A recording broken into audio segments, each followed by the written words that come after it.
Hello everyone and welcome back to Microsoft Dogs. We're finishing up with Book of Wild Dogs. Let's get started.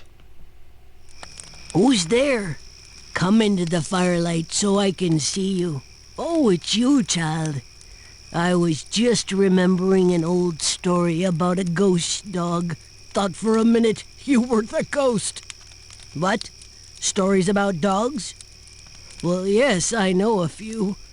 Why don't you sit down there by old Caesar?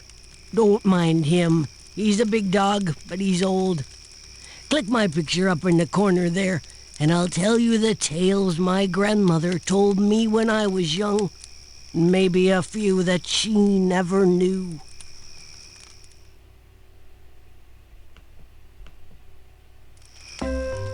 Now, you knew, of course, that our old Babylonian goddess Gula had a dog. Oh, yes, indeed. Her dog could heal, you know. A useful talent in anyone. I'm named for her, as a matter of fact. The goddess, not the dog. And the Roman god of healing, Asclepius, was even raised by a dog. Dogs live in his temples and cure the sick and injured by licking them. But it's not just healing gods who have dogs.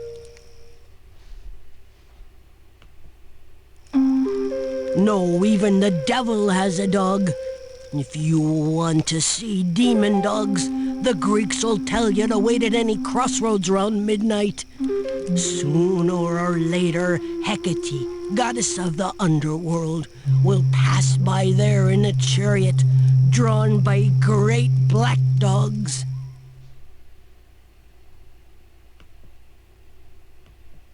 And they're not the only ones. In India, they tell of a ghost that... Say, child, you look a little like a ghost yourself. Now, not all the dogs of the underworld are terrible. In Egypt, it was jackal-headed Anubis who led souls to the afterlife. That's not so bad, is it? Of course, if your soul wasn't as pure as it should be, Anubis fed your heart to a crocodile.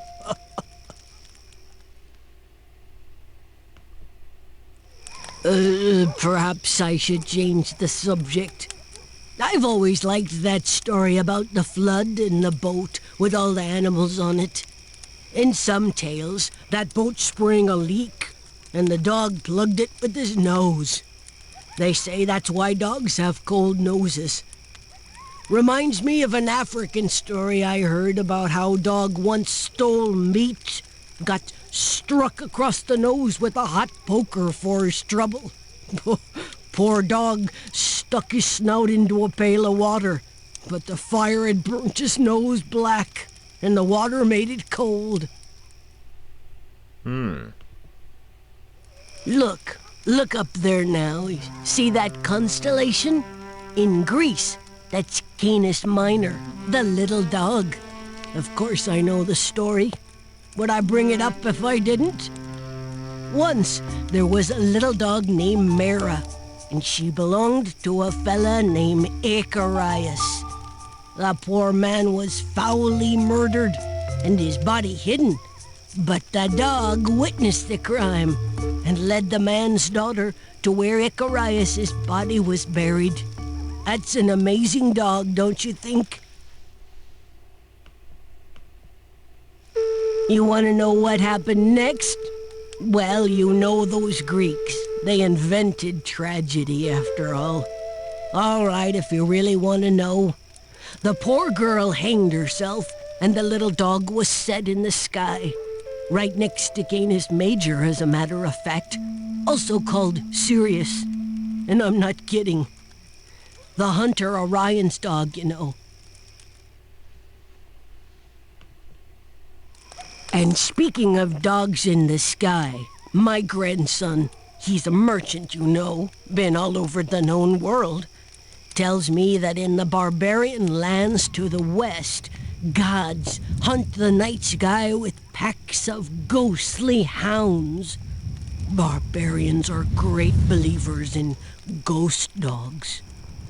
In those parts, They say anyone who gazes steadily from between a dog's ears will see ghosts and spirits, just as dogs do. Want to try with Caesar? I didn't think so.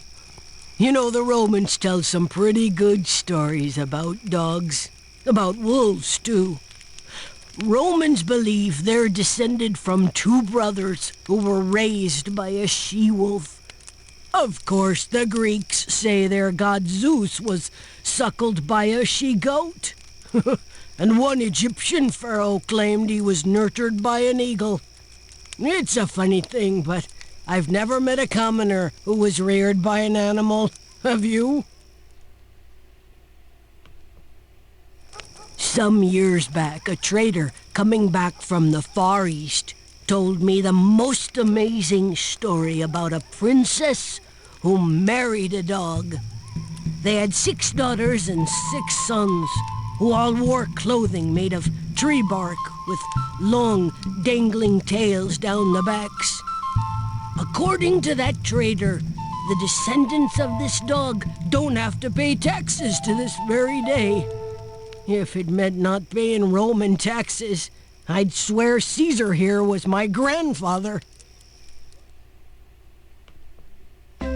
You know, the Greeks say it was a man called Prometheus who brought us fire from the gods. But in Africa, they claim it was a dog. Well, child, I've spent a lifetime among both men and dogs, and the older I get, the more sure I am that the Africans were right. I'll wager that if you sailed to the far side of the earth, you'll find stories of gods and dogs there too. More stories? Gracious child, what an appetite you have. Certainly there are more, many more, but you'll have to discover them for yourself. Caesar and I have chores to attend to before we sleep. Don't we, Caesar? If you want to find more stories on your own, click the Contents button. Or if you'd like another tour, click the button with my picture in the corner to return to the guide screen. Well, that would be it for today. That would be it for Microsoft Dogs. I'll see you all next time when we get prehistoric. I'm Brian Croydragon signing out. Stay straight.